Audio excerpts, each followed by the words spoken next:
Livro do profeta Isaías, capítulo 53. Diz assim a palavra do Senhor, a partir do versículo 1. Quem creu em nossa mensagem e a quem foi revelado o braço do Senhor, ele cresceu diante dele como um broto terno e como uma raiz saída de uma terra seca.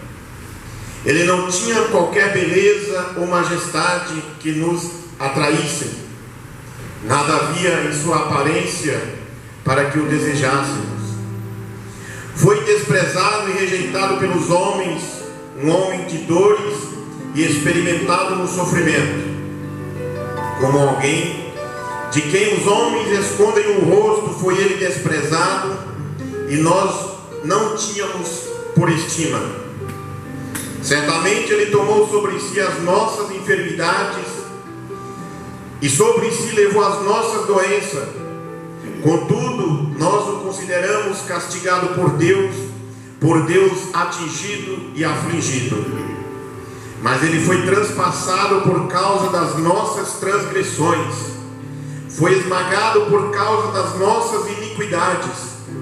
O castigo que nos trouxe a paz estava sobre ele, e pelas suas pisaduras fomos curados.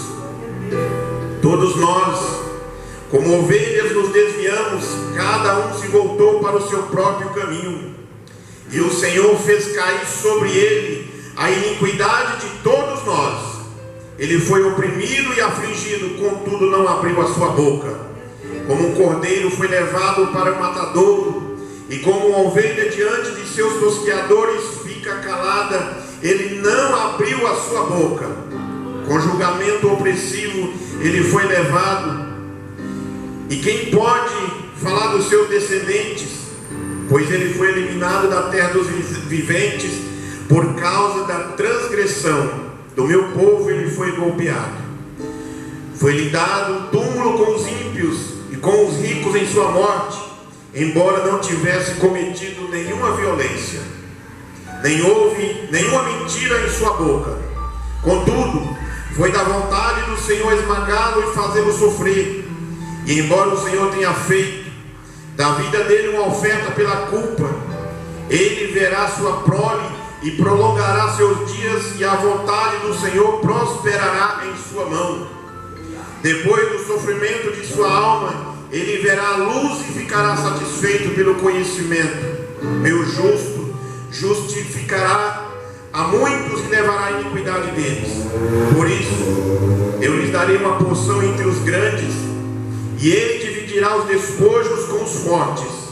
Portanto, ele derramou sua vida até a morte, e foi contado entre os transgressores, pois ele levou o pecado de muitos, e pelos transgressores ele intercedeu. Oremos. Amado Deus, bondoso Pai, Deus Santo, Criador dos céus e da terra, nós glorificamos e exaltamos o Teu nome, Senhor, nesta oportunidade, ó Pai. Peço a Ti, meu Deus, perdão pelas minhas falhas, perdão pelos meus pecados. Ó Senhor, que tenha misericórdia de mim, ó Pai. Tenha misericórdia dos meus irmãos e das minhas irmãs, ó Senhor. A Tua palavra, meu Deus, foi lida, pura, santa e perfeita, e que tem poder para nos ensinar e transformar a nossa vida, Senhor. E nesta oportunidade, ó Deus, eu me coloco diante de Ti com temor e tremor. Tenho a responsabilidade, ó Deus, de transmitir a Tua palavra. E eu creio, Senhor, que antes de ministrar a Tua igreja, o Senhor ministrou no meu coração. E nesta oportunidade, ó Deus, o Teu Espírito Santo tenha liberdade de tocar na vida dos Teus filhos e filhas, meu Pai. Nos ajude, ó Senhor, meu Deus, que nada impeça a nossa comunhão contigo nesta noite. Que toda ação maligna seja repreendida em nome de Jesus Cristo. E que neste lugar o Teu poder tenha liberdade de manifestar. Que neste lugar o Teu anjo se faça presente, meu Pai. Nós oramos em nome de Jesus e Te agradecemos. Amém e graças a Deus. Podemos assentar, irmãos. Nós vamos nesta noite falar um pouco deste texto da palavra de Deus. É um texto brilhante, é um texto onde o profeta Isaías ele retrata de forma magnífica os acontecimentos na vida do Senhor Jesus Cristo, ali na cruz, na sua crucificação. Eu quero dar um tema para a nossa mensagem dizendo: Ele morreu por amor a você. E quando a gente olha, irmãos, para esta fala de amor, Ele morreu de amor por você. A cruz de Cristo, irmãos, ela é a mais eloquente expressão de amor da parte de Deus para com você, porque Ele te ama. O apóstolo Paulo, na carta aos Romanos, diz que Jesus Cristo morreu por nós, sendo nós ainda pecadores. Então Ele nos ama. Esta verdade Ele escreveu não em letras nos céus, não em um grande outdoor, mas este amor, esta verdade, Ele demonstrou através do seu Filho Jesus Cristo, ali dependurado entre os céus e a terra, pregado naquela cruz. Deus prova o seu amor para conosco pelo fato de Cristo ter morrido por nós. Porque você é especial para Deus. É por isso que João, lá no capítulo 3, diz que Ele te amou, Ele nos amou de tal maneira que deu o seu Filho unigênito. Glória a Deus, aleluia. Então, a cruz de Cristo não foi um acidente, mas foi um apontamento na eternidade.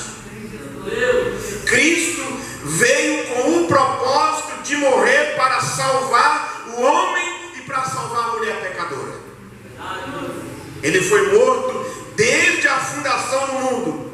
Ele nasceu para ser o nosso representante. Ele nasceu e morreu para ser o nosso fiador. A cruz, ela sempre esteve presente na vida do Filho de Deus antes de ele ser pregado nela. Ele jamais recuou da cruz. Ele jamais marchou recuando da cruz. Quando ele estava no jardim do Getsemane orando, que Lucas diz que ele suou sangue, ele disse: Pai, se for possível, passa de mim este cálice, mas se não for, faça a tua vontade. Ele entendia que o que reservava para ele naquela oportunidade era ser pregado na cruz. Ele marchou para a cruz, irmãos, como um rei caminha para a sua coroação, por causa do amor dele por nós. Ele não desiste de você. Glória a Deus, aleluia. A cruz de Cristo foi o mais profundo gesto de sacrifício. Por quê? Paulo, na carta aos Filipenses, diz que ele se esvaziou de toda a sua glória. Ele deixou a sua glória, ele vestiu pele humana para descer e caminhar por esta terra, sentir os mesmos sofrimentos que você e eu sentimos, mas sem pecado. Ele deixou a sua glória, ele deixou o seu trono, ele se esvaziou, ele tornou-se homem, ele tornou-se servo, ele foi perseguido, ele foi preso, ele foi açoitado, ele foi cuspido e ele foi pregado na cruz. Sendo o Senhor, ele se fez homem. Sendo o Senhor, ele se fez servo. Sendo santo, ele se fez pecador. Sendo bendito, ele se fez maldito, como Paulo diz lá na carta aos Gálatas. Sendo o autor da vida, ele deu a vida. Então, irmãos, depois desta guisa de introdução, o que levou Jesus Cristo à cruz é a nossa primeira divisão desta mensagem. A morte de Cristo não foi determinada por fatores circunstanciais. Quando você e eu estudamos os evangelhos, nós vamos ver o relato de todos os acontecimentos para levar Jesus Cristo à cruz. Diz a Bíblia que por onde ele passava, sempre tinha alguém querendo pegar ele numa palavra. O sinédrio, os fariseus, os saduceus, os zelotes. Ele foi para a cruz, não porque o sacerdote mandou prender. Ele foi para a cruz não porque o Sinédrio o sentenciou. Jesus Cristo foi para a cruz não porque o Pilatos o entregou com medo dos judeus. Não foi porque Judas o traiu por 30 moedas de prata, que estava pré-determinada, era uma profecia de que um do grupo iria traí-lo. Jesus foi para a cruz não porque Pedro o negou, e nem porque os soldados o prenderam na cruz. Então, por que Jesus Cristo foi para a cruz? Veja aí na tua Bíblia, se você tiver com a Bíblia aberta, no texto que nós fizemos a leitura, versículo 5. Ele foi transpassado por causa das nossas transgressões, ele foi esmagado por causa das nossas iniquidades. Então, Jesus Cristo foi para a cruz por causa das nossas transgressões, por causa dos nossos pecados. E por causa dos nossos pecados, das nossas transgressões, ele foi ferido. Isaías diz que ele levou o pecado de muitos. Ele tomou sobre si as nossas enfermidades e as nossas dores. Então, irmãos e irmãs, cabe-nos uma pergunta ainda: quem matou Jesus? Foi os açoites? Foi os soldados? Foi o suplício da cruz? Foi os nossos pecados? Isaías diz que ele foi moído por causa dos nossos pecados. Isaías diz que ali na cruz ele sorveu o cálice da ira de Deus. Deus olhou para nós, para a humanidade perdida e pecadora, e disse: alguém tem que resgatar essa humanidade, e este resgate, alguém tem que ser pregado na cruz. Ele foi feito pecado por nós. A espada da lei caiu sobre ele, e ele era e é o nosso substituto. O Pai então levou para a cruz. Diz Isaías que nós o reputávamos por aflito e ferido de Deus. Jesus não foi para a cruz porque a multidão sanguinolenta gritou naquela noite: crucifica-o, crucifica-o.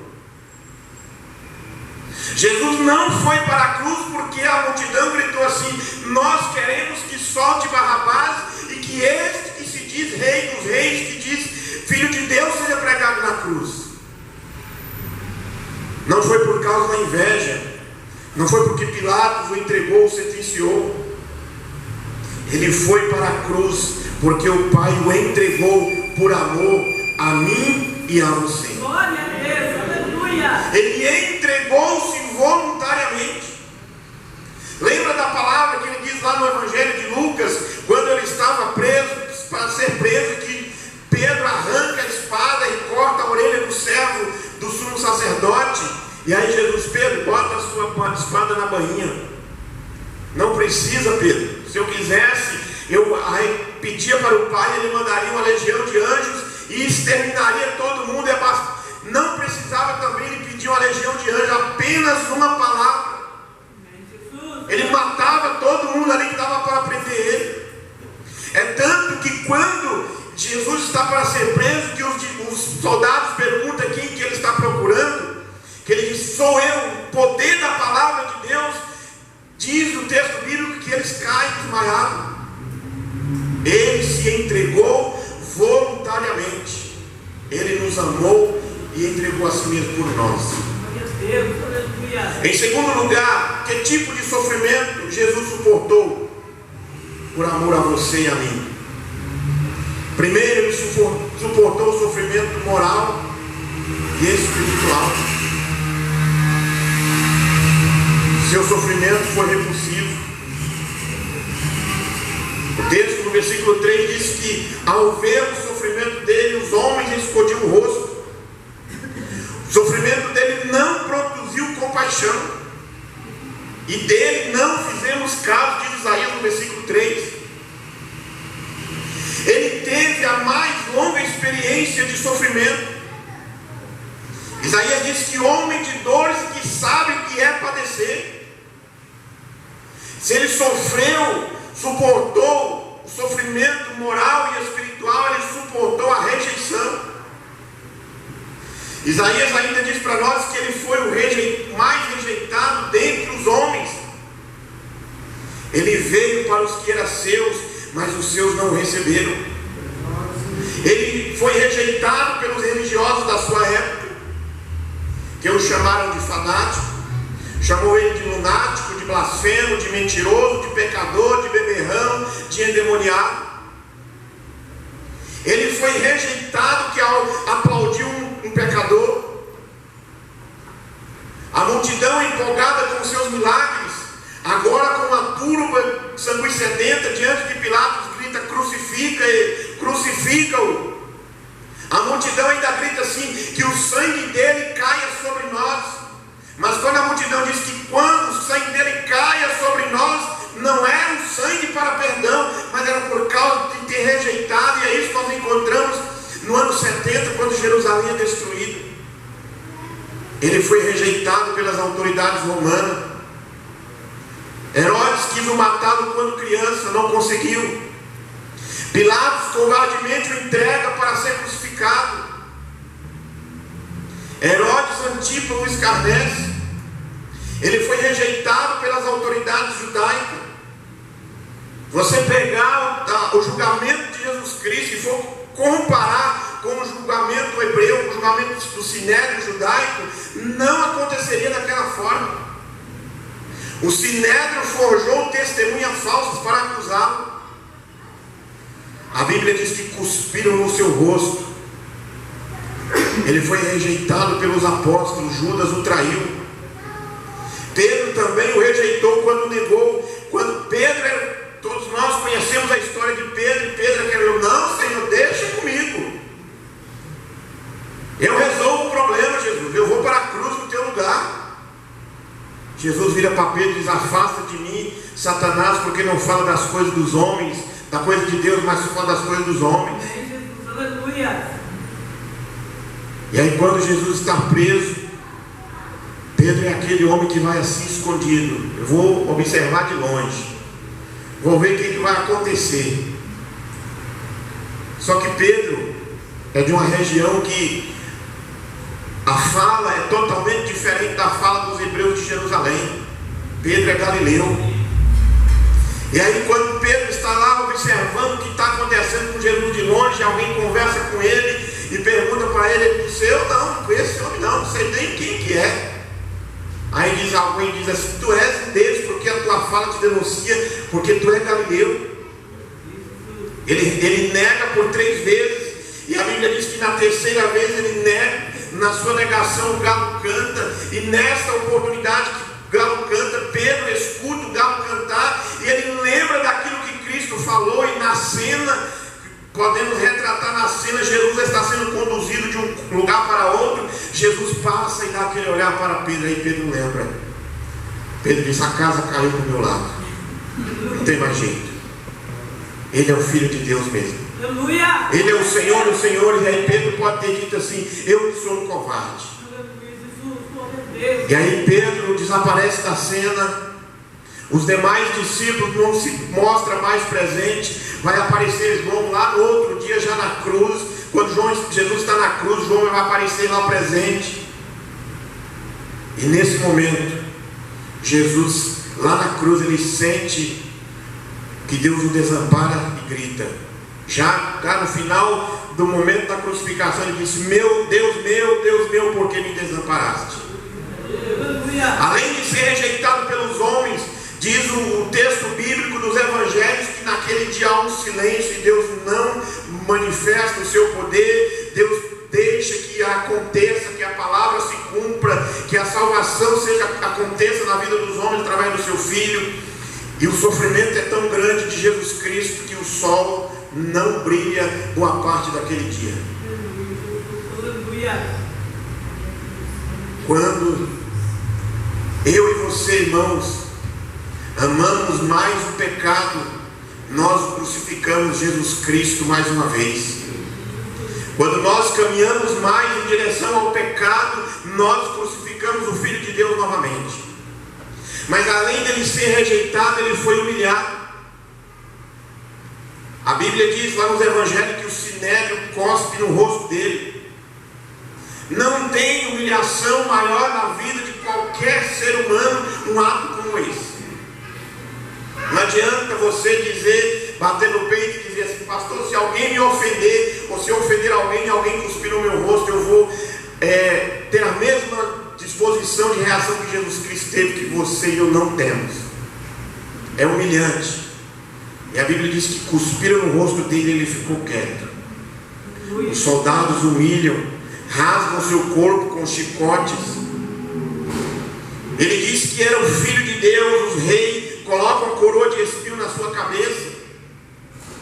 E nessa coroa de espinho, que é um espinho que só tem naquela região, e dava pancada na sua cabeça, porque o diabo queria que os espinhos furassem o seu crânio, mas não acontece. Ele foi humilhado pela voz da multidão. E Paulo diz que ele foi humilhado até a morte, e morte de cruz. Ele foi humilhado de tão grande, tanto outra situação tão forte da humilhação dele, que quando ele está lá na cruz pregado, ele disse: tenho sede. A Bíblia diz que deram-lhe vinagre para ele beber. Ele não toma. Aí você pergunta: por que deu vinagre? Qual é o contexto que está uma vasilha com uma vara, uma esponja de isopo ali dentro do vinagre? Quem que estava mandando na época? O Império Romano. Qual é a cultura do romano? Se você pesquisar, você vai entender o que eu vou dizer. O romano, onde que aparece a figura da esponja do vinagre? Naquela época não tinha papel higiênico Neve, não tinha o vaso sanitário Deca e as outras marcas. E naquela época, o que os romanos faziam? Digamos aqui que aqui tem uma parede, né? E aí eles colocavam um monte de...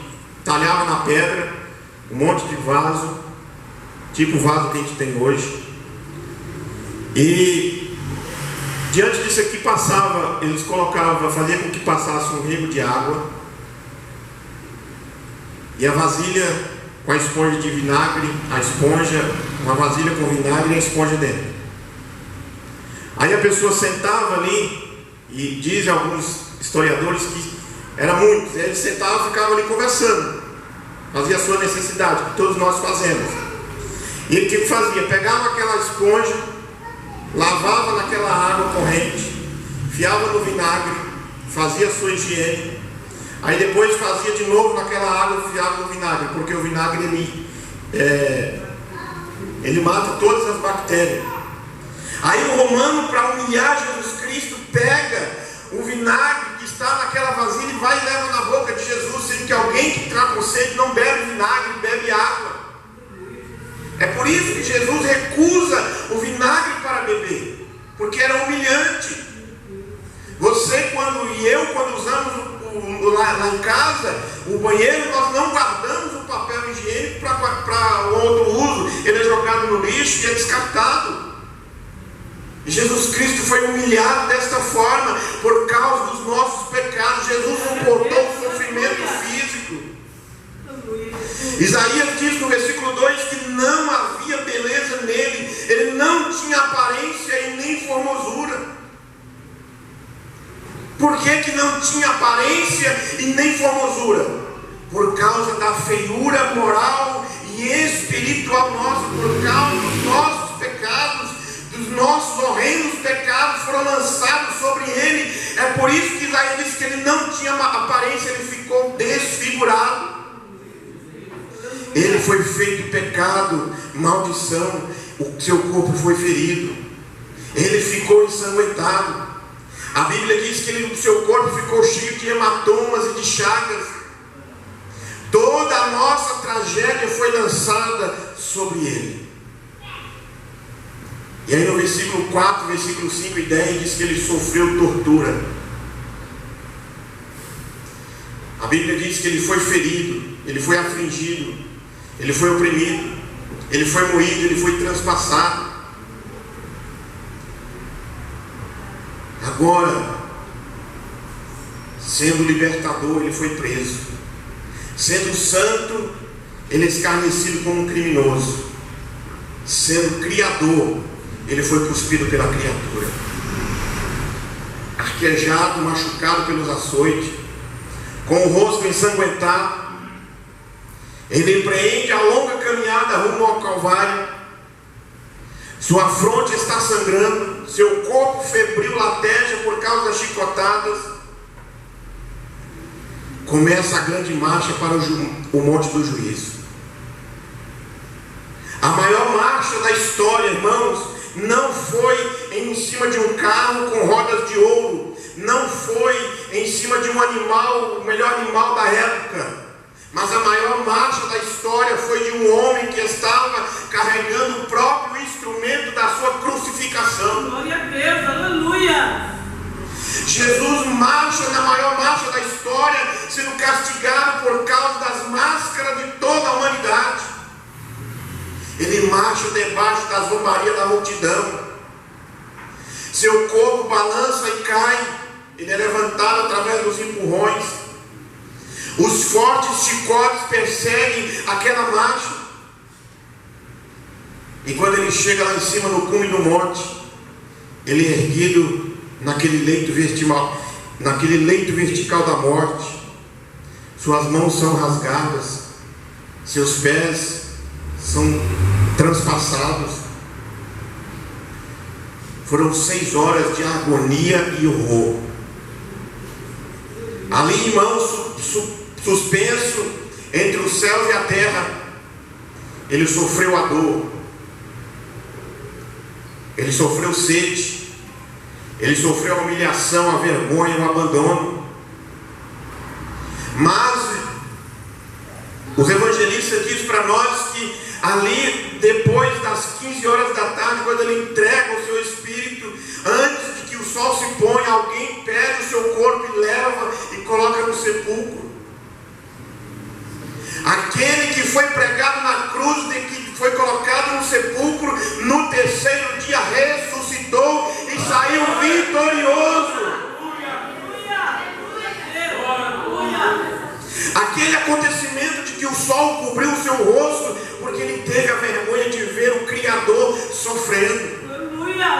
Mateus diz para nós que quando ele dá o último brado lá na cruz, as pedras se abrem e muitas pessoas ressuscitaram. Glória a Deus, aleluia.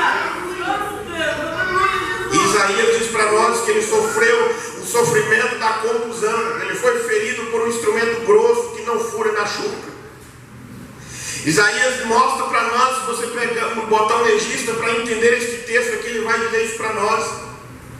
Ele sofreu o ferimento por um instrumento que rasga. Vocês já assistiram os filmes da crucificação de Jesus? Pegava o chicote feito pelo couro do carneiro, seco, colocava na sua ponta hastes de ferro ou a lasca da canela do bode, da ovelha, do carneiro, que é a parte mais resistente. E ali batia e puxava. E cada chicotada daquela que dava, que eles não batiam uma batida firme, eles batiam puxando, para que quando batesse nas costas de Jesus, ou qualquer parte do seu corpo que batia e puxava, vinha trazendo partes da sua carne. Esse foi o sofrimento de Jesus Cristo. Mostra para nós também o sofrimento de um instrumento que penetra, um instrumento pontiagudo. Os espinhos furaram a pele da sua cabeça, da sua testa, tomaram um caniço e batiam na sua cabeça. Ele sofreu por um instrumento também de perfuração. As suas mãos e os seus pés foram cravados com os cravos. E João, no capítulo 19, versículo 34, diante daquela cena, depois da crucificação, de todo aquele horror, da festa, digamos, podemos dizer assim, da parte dos romanos crucificando o homem, para que a palavra de Deus se cumprisse, um soldado romano, vendo que ele já estava morto, vai lá, e a Bíblia diz que enfia a lança no seu lado, e lá no capítulo 19, versículo 34, diz que sai sangue e água. Glória a Deus, aleluia. E na cena, O soldado romano diz assim: este verdadeiramente era filho de Deus. Mas diante de tudo isso, como Jesus reagiu ao sofrimento da cruz? Por amor a você e a mim, ele se entregou. A morte de Cristo na cruz foi substitutiva. Ele foi à cruz em nosso lugar. É tanto que aquela cruz era de Barrabás. Aquela cruz era para nós. Nós deveríamos carregar aquela cruz, mas ele carregou no nosso lugar. Ele não tinha pecado. Ele nunca cometeu injustiça. Nenhum dolo foi achado na sua boca. Mas ele é o Cordeiro de Deus que tira o pecado do mundo. Ele é o Cordeiro de Deus que foi levado para o matadouro como uma ovelha muda. Ele não abriu a sua boca. Ele foi cortado da terra dos viventes por causa da transgressão do seu povo. Ele não abriu a sua boca para pedir vingança. Isaías diz no versículo 7: como ovelha muda, ele voluntariamente o entregou. Jesus não se rebelou ao ser preso, julgado, espancado, pregado na cruz. Ele não bradou por vingança ou por socorro. Mas lá na cruz ele intercedeu. A Bíblia diz nos evangelhos que lá na cruz ele olha assim: Pai, perdoe-os porque eles não sabem o que fazem. Ele veio de vingar, de falar impropérios, de desejar os libérios acusatórios contra os seus algozes. Jesus intercede por ele, ministrando-lhe amor e perdão. Ele intercedeu. Mas a gloriosa recompensa da cruz veio. Ele venceu a morte. O inimigo das nossas almas, o diabo, veio toda aquela cena de sofrimento com o Filho de Deus, com o Salvador do mundo. Quando ele viu que Jesus foi para a cruz, pregado na cruz e morreu, ele disse: agora eu venci. Mas para que a palavra de Deus se cumprisse, diz a Bíblia que o aguilhão da morte foi vencido. Ele matou a morte. A morte, irmão, não tem mais a última palavra. Paulo diz lá na carta aos Coríntios, no capítulo 15: tragada foi a morte pela vitória. Verá a sua prosperidade e prolongará os seus dias.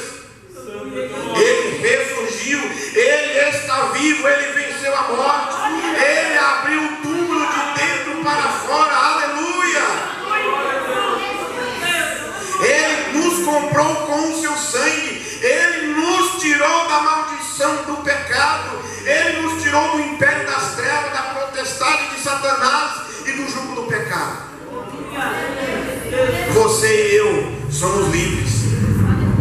Você e eu temos agora a carta de alforria. Você e agora nós somos justificados, porque nós somos justificados pelo justo, aquele que tem autoridade para nos justificar. Temos, irmãos e irmãs, toda a justiça de Cristo em nossa conta. A Bíblia diz que agora nós somos filhos de Deus, nós somos herdeiros de Deus, nós somos adotados na família de Deus. É por isso que ele diz no versículos 11 e 12: ele verá o fruto do seu penoso trabalho e ficará satisfeito. Por isso eu lhe darei muitos como a sua parte. Está lá em Hebreus capítulo 12. O qual, em troca da alegria, o que estava proposto, não fazendo caso da ignomia, a recompensa de Jesus, de todo o sofrimento de Jesus na cruz, é você. A recompensa de Jesus Cristo lá na cruz do Calvário é o seu arrependimento. A recompensa de Jesus Cristo lá na cruz do Calvário é a sua volta para Ele, é a sua conversão.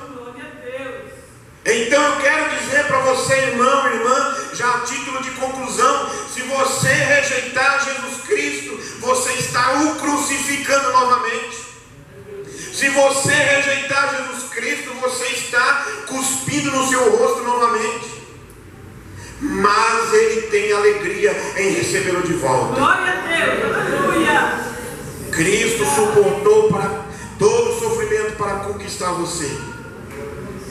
É por isso que Ele te ama. Aleluia. É por isso que Ele ama você. Aleluia.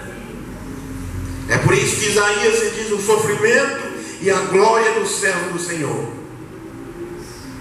Você é a recompensa. Se coloca em pé, irmãos. Hoje o Pai, hoje o Senhor da glória quer lhe trazer de volta para Jesus.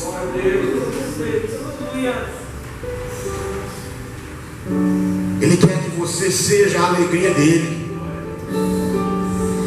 Ele quer que você provoque celebração no céu. Ele quer que você provoque a alegria do céu. Então, não rejeite Jesus Cristo.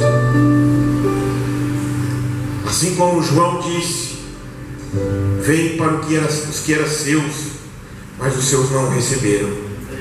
Mas a todos quanto receberam, deu-lhes o direito de se tornarem filhos de Deus.